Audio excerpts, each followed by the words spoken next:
positivity and how it creates this magnet for more positive things coming your way. Absolutely true. Now, habit number 3. I really like this one because I struggle with this personally. Put first things first. Priorities. To understand what you should actually be dealing with first, and to have that the first issue or challenge or whatever you need to resolve at that moment. First of all, you need to know, Shabnam, that it is a study that usually 3 to 4 hours of a day are productive ones for a professional, not more than 4 hours. That is why West is now going considering to have, on shortening their hours. Exactly.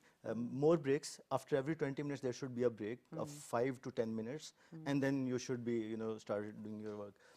About this one, what we do, what most of the times we do, and most of the people would agree to this, we take our smartphone out of our pockets, log into Facebook, and you're gone. It's over. You use, on an average, you use 25 to 30 minutes on Facebook, and you get to know that you have done nothing. You haven't even updated the status. You have just been stacking, you have just been looking at others' profiles. So what exactly happens to you? You have done absolutely nothing. I have recently read some other habits of highly effective people that they have dedicated 10 minutes after every 4 hours to their smartphones. They check Facebook, they check Twitter, just they check emails. After every 4 hours. They don't respond to the emails even. I read an article a couple of years ago.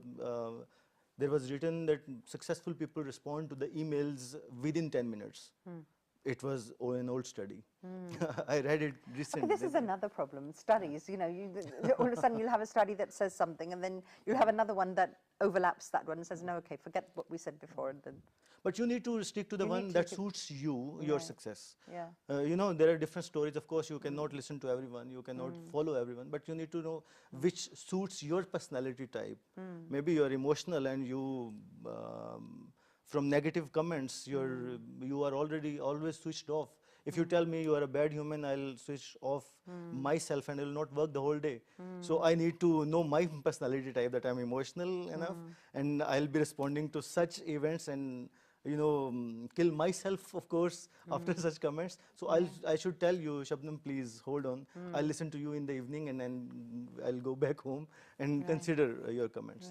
So this is what Stephen is talking about is you should know what is required, and you should be focusing more on that.